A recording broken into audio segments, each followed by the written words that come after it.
Welcome to TigerCast, the College and Career Readiness podcast where you learn useful tips to help you plan for your future. Today we are joined by our special guest, Alana Jackson, who is a college recruiter from Southern Oregon University. Before we start interviewing, remember to take control of your future, join the California Army National Guard, and serve your community during local and state emergencies. You'll learn marketable skills, earn a paycheck, and get money for school. Contact Surgeon Aquino today at 916-233-7615. So, hi, Alana. Hi.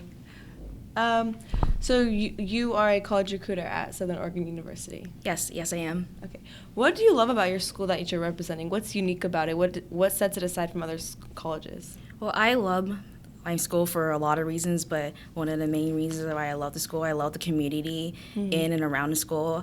Ashland is a really great community. We're known for the Oregon Shakespeare Festival. So what comes with that is that we get a lot of people from around the world and a lot of people who come from different lifestyles and different perspectives. So it really does make our town very eclectic and very artsy, and the town area is just really beautiful. We have over 70 different restaurants and boutiques. So nice. You really do get a good feel for the small town, but you also, there's a lot of resources and things around the town as well. And the school, again, we are a smaller school. We only have 6,200 students. So I really love the idea of having smaller class sizes. Our average class sizes are 26. So you really do get a good one-on-one interaction with your professor. And it's a really just good, cozy environment where people know each other and people are helpful. And you really do get to have communication with your peers and with the faculty and with everyone. And it's just a really great campus, and a campus that is very mindful of people's differences and where people come from. So I felt really comfortable being at this school, being at a school that I'm respected and that I can stand out and be different and not expected to just fall into the mold. Right. Yeah, that's nice. What led you into becoming a college recruiter? Well, I loved working with students a lot. And when I was at my undergraduate, I was really involved with student affairs, student rights life. I was an RA. I was very involved with clubs and the student activities in general. So I knew when I wanted to look for a career, I wanted a career that I was working with students, helping them to achieve great things in college, or just helping to guide them to find their journey and find their path that's going to be suitable for them. And at this career, I get to do all of that and more. I get to help students find something that's going to be great for them, find the steps that is going to help them be successful, find resources, just help guide them, give them advice, just be someone they can talk to. And I can do all those things and more. And in multiple places. I'm traveling all the time to different areas and different schools, and just being able to converse and have conversations with students about almost anything or just about them and what their goals are is just very important to me and something that makes my day worthwhile, and definitely something I can learn from as well. And I just love being able to have that opportunity to do it, and this job is really great at doing that. Okay. What advice would you give to freshman applicants regarding A through G requirements, and is there any other requirements? Okay, so my advice is to stay on track and make sure that you are following the requirements, and also just to be open when you're in college, because you do have the AG requirements, but there's so many other classes you can take, and just making sure that you're knowing the requirements for whatever college you go to. And for us, we do have, it's really on a similar line to the ABG requirements. And then another requirement for our college is, one of the things I like is that we don't require the SAT or the ACT. Well, we do require it, but it's either one or the other. So we don't require both. So you can pick which one you want to provide for us. And then it's just a regular application. And also what's optionary is our letters of recommendation or essays are also optionary, so you don't have to provide those if you don't feel like you need them or you just don't want to. Okay. Does your school offer any merit-based scholarships and sports scholarships? We do, and one of the things I like about our school is that we have this program. It's called the SOSA, and it stands for the Southern Online Scholarship Application. And what it is after you are admitted to a school, because it's only for admitted students, which makes a lot of sense because You want to get the students that are actually going to go to our school. So what it is, so you will fill out the application, and it's going to ask you several questions. So questions about where you come from, your major, your GPA, interests, and so forth. And it's going to match up all your information into our database, and it matches you up with in our database, there's over 130 scholarships. So it matches you up with the ones that you qualify for. Oh, okay. So it's really nice. It takes a lot of work out of you, because I don't know about you, but sometimes it's hard to individually search for scholarships. So having this database that has scholarships from anywhere from major, department, local scholarships, we have some diversity scholarships, so sports scholarships. So it really varies, and having this questionnaire kind of thing that helps you to guide you to pick scholar, it kind of pushes you, say, hey, you qualify for this scholarship. So if there's any letters or recommendations or any extra material, at least you know that you qualify for it. So it really does make it worthwhile to apply for this scholarship. And then some you just automatically get, because some of them reoccur yearly, depending on this different situations with the scholarships as well. That's nice.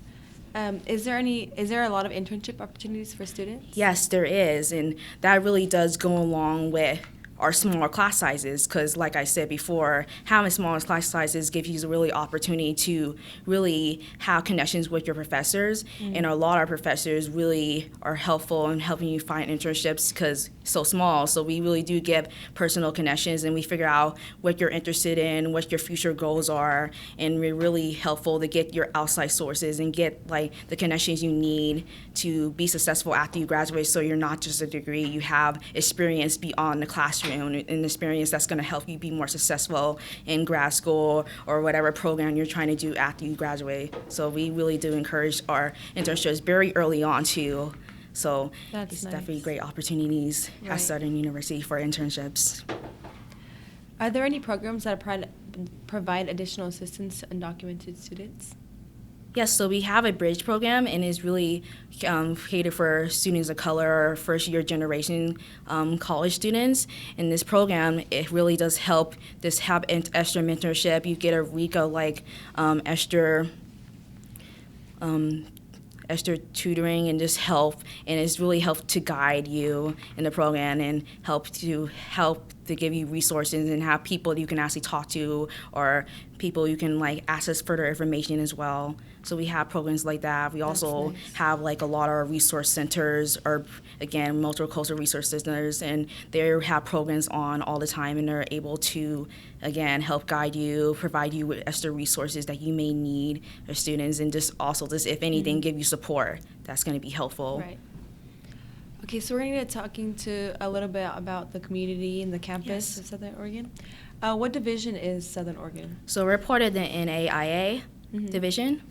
Are there any non-athletic clubs? Yes, so we have several options so we have club sports, which is kind of the step down for the NAIA, and then we also have intramural sports. So intramural is more for fun kind of thing, and more of if you were thinking about just a regular clubs, people get together and they play certain sports and things like that. But it's definitely different opportunities if you don't want to play in the NIA to get involved and play your sport at our college.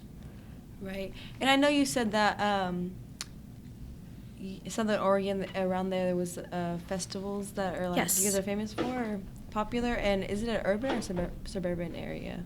It's more of a small town. I kind of say it's in between urban and suburban, because in Oregon, in Southern Oregon, there's three major towns. There's Ashland, this is a smaller town, and then there's Talent, and then there's Medford is the bigger town, and Medford is the town where the mall, the Target, and all the bigger town things that you associate are there. And it's really only 15 minutes away, so you get the small town Ashland, but you have the accessibility to go to Medford with really easily a bus tour, which our buses are free, and it's 15 to 20 minutes, so you get both the small town and the bigger town feel. So that's what I really like, to be able to have experience both, that it's not too far away, but it's also could be a separation too. If you wanted just to be in Ashland, you can stay in Ashland, because we have a grocery store, and we have a Buy Mart, and which is kind of like Kmart, and it's just we have like things there too. But you wanted the bigger things, the bigger town feel, you can also access it and get it as well.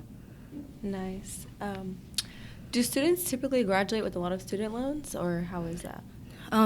No, our school is actually pretty lucky. We're the second cheapest school for tuition in Oregon, and over 70% of our students get some form of loan, so whether that's with the FAFSA and then also with our SOSA.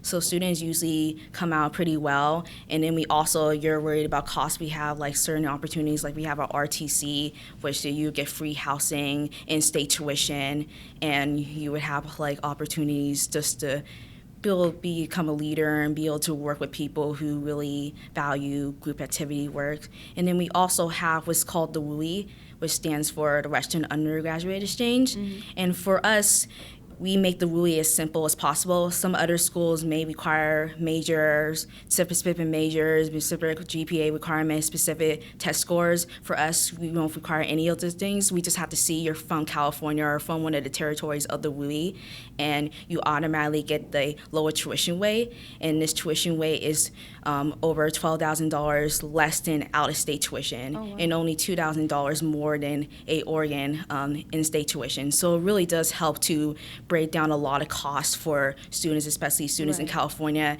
especially from this area where you're literally only 4 hours away. So it really does make it more accessible for students to be able to afford an out-of-state school, a 4-year liberal arts school at that. Definitely. So it's definitely a great opportunity to be able to afford it and be able to go to a great school and not have to pay so much money. Nice. What % of students graduate with a career? Are there any companies that offer jobs to some of your graduates?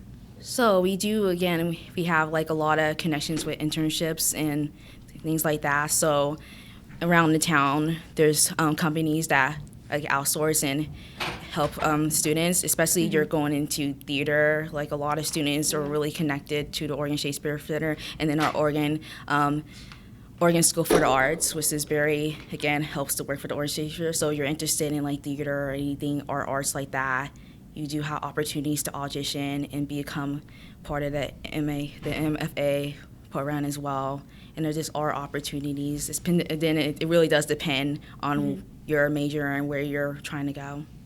Okay, that's nice. Regarding your ratios, what is your male to female ratio? So our male to female ratio is really close, actually. It's about maybe, I'm trying to think, make sure I get it. So maybe, sorry, I'm not the best with math, so. It's fine. It's definitely more females, but it's not like a lot more females. It's really even. Sometimes if you would look at the population, you wouldn't be able to really tell. So it's really close. I'm just going to say that instead of the same. It's fine. Yeah. It's fine. What is the most predominant race on your campus? So our most predominant nation is Caucasian, right? But again, we do have like a lot of students of different colors and different races. And what I like about saying about our campus is that we are diverse, but we're not diverse in the way that most people think. Like most people think, oh, diverse only applies to color or race. We're diverse in ways that go beyond that. With that, we're diverse in people who come from different lifestyles, different backgrounds, different basically points in life. We do have students who just have started families and they are an older population, but we do have a little bit of everything. And again, our faculty is very mindful of that. And so when we're approaching you, we approach you in ways that you want to be approached. So our diversity population and our student resources are there to help you. And they, again, a lot of them are student-run based or at least student in mind based. So again, helping to make sure that you feel comfortable at our school and that you're not feeling like you're standing out or that you're being like a pointed out or anything like that. It's just to make sure that you feel comfortable as well. So I feel like we are a pretty diverse and open school. Are there any clubs or organizations dedicated to certain race? Yes, we do. We have just to name a few, we have over 100 clubs at our university, and they vary from many things, but we do have our multiple cultural resource center. We do have a BSU. We do have a Hawaiian club. We do have many other clubs as well. It's just that they vary and that there's a little bit for everyone there. And again, if you find like there's a club that you have an interest in and there's not available, you can start your club with as little as 7 people and then a staff and faculty. So it's really easy to start a club as well. Okay, Alana, that's all for today. Thank you for your time. Oh, thank you so much. I enjoyed talking with you.